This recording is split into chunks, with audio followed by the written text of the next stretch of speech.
What's up, everybody? It's Fireplace Friday. I'm Jeremy with Flues Brothers here in Kansas City at the Flues Brothers World Headquarters. And it's been a few weeks since we've done these. I've been traveling a lot. This time of year is there's a lot of conventions and a lot of classes and things like that.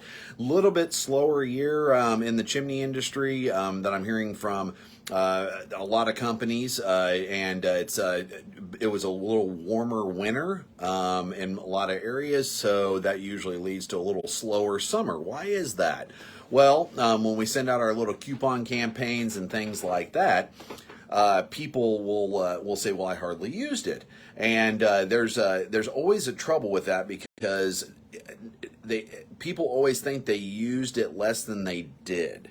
It's kind of like maintaining a vehicle. Even if you don't drive it, you still want to make sure it's all good to go and the oil's changed and everything else, because things can't get stagnant. If you just leave something and don't use it and expect it to work just perfect after it's just sat and not been serviced or whatever, you might be in for trouble. And that's typically what happens. So, we'll have a lot of people calling us that had the opportunity to save money through our coupon campaign that we always run through the spring and summer, trying to get people to adjust and get that service done. Because the creosote just sits in that chimney. It's acidic.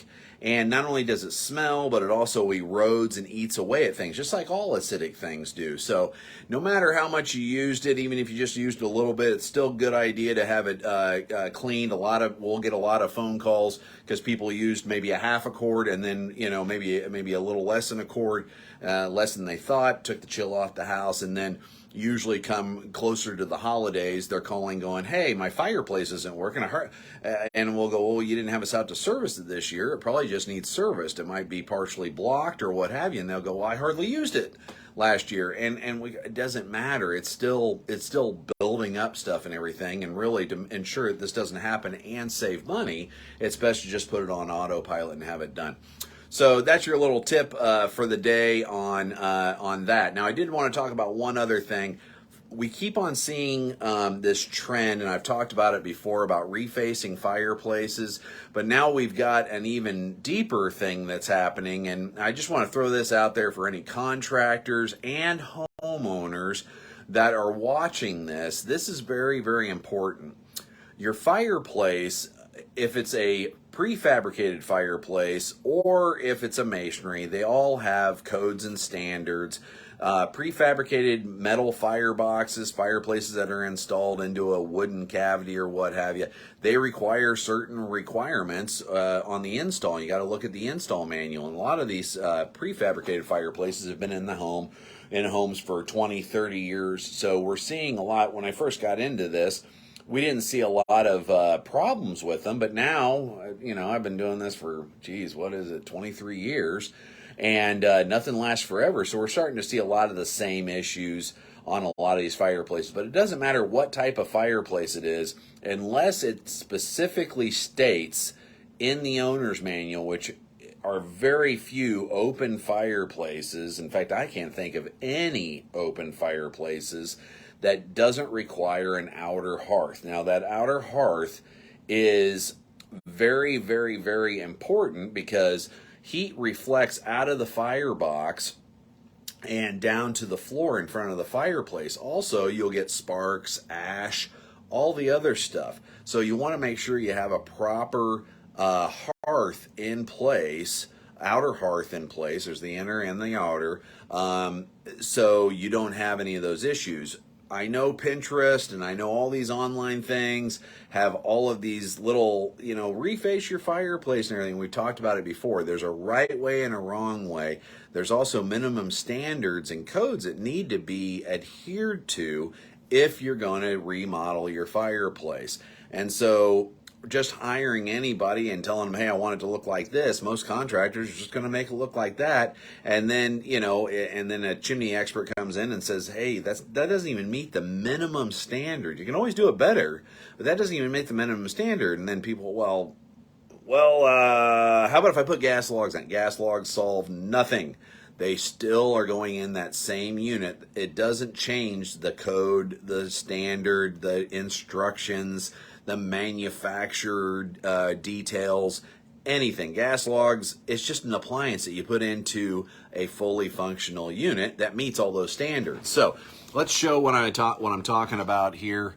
Because it's very, very important, and we keep on seeing. I'm going to turn my camera on. We're going to talk about this. So this is one that we came across, and you can see, so this is the fireplace, and it's been refaced with some nice stone, beautiful looking fireplace, beautiful stone, but we're missing the outer hearth right here.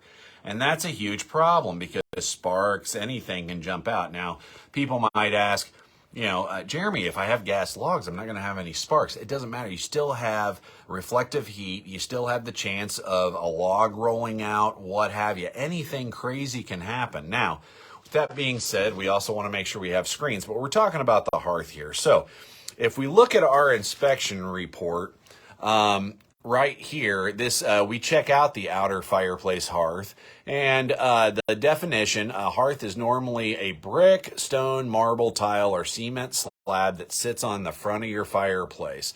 Notice how it doesn't say engineered floor or anything like that. All of these items are non-combustible, and that hearth is supposed to have a certain thickness. Just because it's something non-combustible doesn't mean that it's thick enough to adhere to whatever heat transfer that might happen. Also, if it's just a hearth laid down, because this unit here, a piece of a thicker piece of stone or something, which this type of fireplace stone here is a man-made stone, so they make matching hearth stones, and that would work. But we want to make sure that we put a strip of metal under there, because that's an ash strip. So if ash, and then it's sealed properly, so if ash comes out of the firebox, it doesn't end up on the floor or what have you. That's very important, very, very, very important. And so we'll keep on going on this. It's made of non-combustible material. The hearth protects your home's floor from radiant heat, flying embers, sparks, and burning logs that may roll out of the fireplace. That's exactly what I just said. Standard dimensions: 8 inches on the sides, so it needs to extend 8 inches on each side. 16 inches in the front for openings less than 6 square foot, which what we mean by that is you take the opening of the fireplace, do a little bit of math, and if it's less than 6 square foot, which approximately is, let's say it's, most fireplaces are 36 by like 22 or 23, so if you do the math, 36 by 22 should be less than 6 square foot, if my math is correct, because I think 6 square foot would be 24 inches tall, 36 inches wide. So that would mean that we're under 6 square, which is most fireplaces. We would need a 16-inch hearth that extends out 16 inches, 8 inches to the side. This is not stuff I've made up. This is a standard, just a standard, the bare minimum. Can we put a bigger hearth on it? Absolutely. Can we go farther on the sides? Absolutely. You can always do better, but the standard is the minimum. Now, if it's a bigger fireplace, you have a bigger fireplace, and it's more than 6 square foot, it would be 12 inches on the sides, 20 inches in the front. So that's pretty big. But if you get a bigger fireplace, it's relative to the size of the opening. So this is all very important stuff. Obviously, that needs to be remedied so they don't burn their floor or burn their house or anything like that. These are basics that are extremely important for all fireplaces. And I challenge any contractor, because this was done by a contractor, and it was done by 2 contractors. One put the stone on, the other put the flooring up there. Neither one of them did anything. I know customers will say, I want this is what I want, this is how I want it, but you need to do your due diligence. So, because what you want and what the standard calls for to be safe are 2 different things, and we want to make sure we always meet that standard. There's ways around some things, like what if all that flooring and the underlayment was solid tile instead of engineered wood flooring? Well, if it was all tile and it had proper R value under it, which for as high as the fireplace opening is, the hearth requires a certain R value, which is a thermal resistance value, then then that would change everything, and the whole room could look very similar to that, but it doesn't.